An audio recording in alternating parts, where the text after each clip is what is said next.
Let's talk about the Arataki Ito ripoff himbo king himself, Sampo.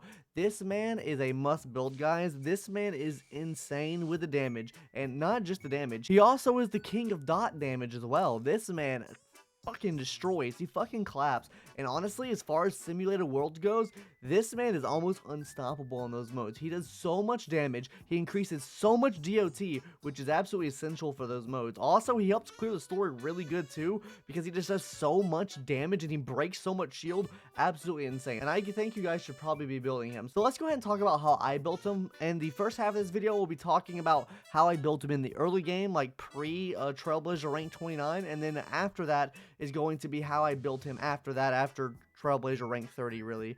After you unlock the 2 middle pieces or whatever it's called. So yeah, let's go ahead and talk about it now. So first, let's go ahead and hop into his skills really quick. So basically what his skill does, he throws his dagger sword thing and it hits the enemies a couple times. It bounces back and forth between them, and that's great and all. But where he's really strong, guys, when you fight bosses and you can just shred the whole boss by throwing it just and just dealing a lot of wind shear damage on the enemy. But what makes the skill so good is actually his talent. What his talent does is for every time you hit the enemy with this skill attack, is going to be having a 65% chance to inflict wind shear damage actually on the enemies. So what this means is he's going to be applying DOT for each one of those wind shear attacks, and each one of those stacks of wind shear is going to be dealing 26% of Sampo's attack on the enemy. That means if you have it stacked up to 5 times, you're doing 26% of his attack per stack, meaning whatever his attack stat is, you'll be doing that basically every single turn they have a turn. There are a couple other talents that go with this, talking about his Eidolons, or whatever they're called, the constellations,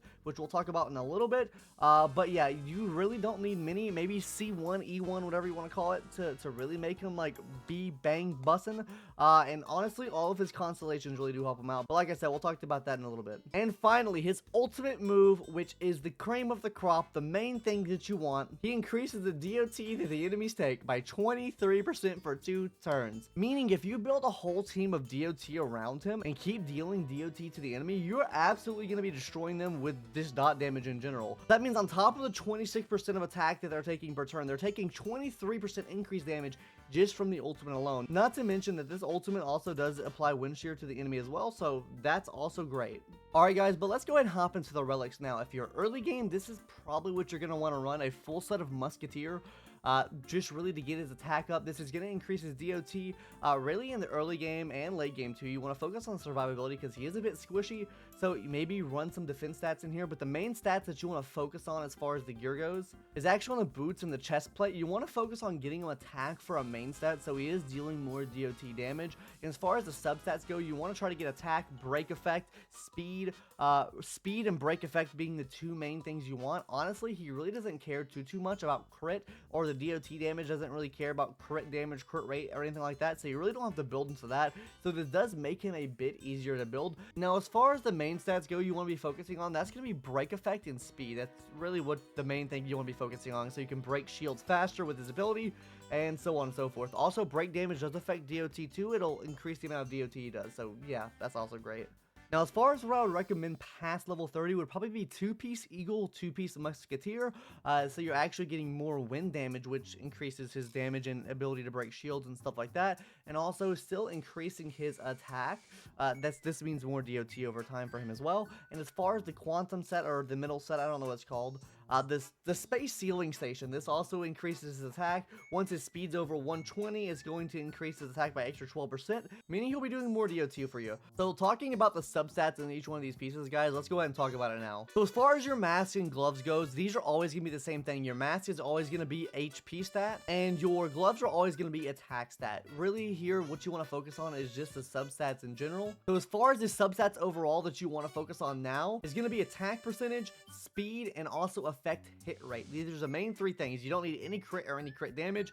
You really just want to focus on this so you're getting as much DOT as possible on the enemy. Now hopping into the feat, you either want to spec into speed or attack. Really, you want to go into attack if you can. The more attack, the merrier, but speed is also really good in this game. And like I said, same substats apply to this one. As far as the body goes, you just want to spec fully into attack again. As far as this link chain here, I have break effect. You really don't need break effect here. What you really want is attack percentage here, so you're increasing that DOT by more, but I don't have any right now.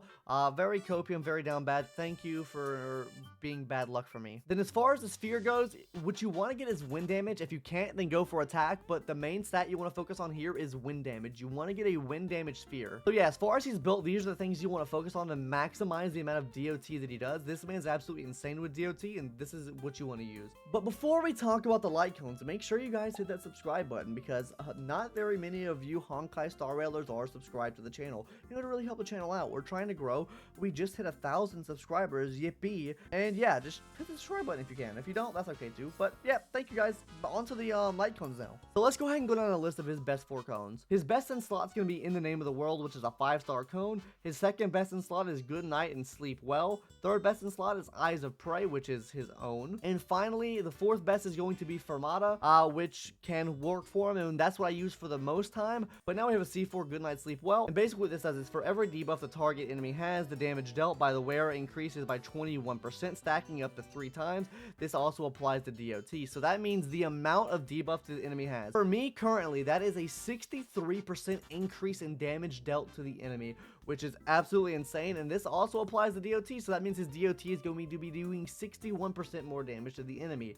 That right there is absolutely insane, but the 5-star light cone is better. So as far as what the 5-star light cone does, it increases the wearer's damage to debuffed enemies. When the wearer uses their skill, the hit effect rate for the attack is increased, and also the attack is increased. So this means he'll be doing more damage over time. He'll be applying more debuffs to the enemy, and on top of that, he'll be doing more damage to debuffed enemies, which you're already doing, and that's why this 5-star light cone is so good for him. So if you have that, use that. But if you don't, like I said, you could use Good Night Sleep Well. But I know if you can't get that, you can actually get Fermata for free in Boulder Town by just doing like trading in the coins for rewards and stuff like that, or yeah, so you can get a free 4-star light cone that's really good on him here. So if you can't get the Good Night Sleep Well, then you can definitely go for this one and get this one. Also, talking about his constellations, honestly, every single one of his constellations are pretty good if you can get them. If not, it's not really necessary. Honestly, the only one I would say that really helps out the most is C1, because when he uses the skill, he'll actually do one more shot with the ability. Instead of like hitting it 5 times on enemy, he'll hit 6 times on the enemies, which gives you a little bit extra damage, a little bit extra DOT and stuff like that. Number 2 can help a lot too, especially if you're killing a lot of enemies, but not really necessary. I think the 2 best constellations for him are probably number 1 and number 4. The number 4, when the skill hits the enemies with 5 or more stacks of wind shear, the enemy will immediately take 8% of the current wind shear damage, which is actually pretty big, because they'll be taking that damage, and then when it goes to their turn, they take their shear damage as well. So pretty good there. But yeah, guys, like I said, use Sampo. He is really good, really good, actually. He'll carry you through a lot of your simulated worlds as well. So if you're having struggling beating any of those worlds, use him, and he'll carry you through it, and also he'll carry you through some of the bosses in the game too. But yeah, guys, that's really gonna do it for today's video on this little Sampo build guide. If you guys want me to do any more build guides on any of the other characters, let me know in the comments below. And yeah, if you have any questions on this or criticisms on this, then let me know down there too. I'll be happy to talk to you about it. Anyways, guys, I'll see you in the next one. Later, bye-bye.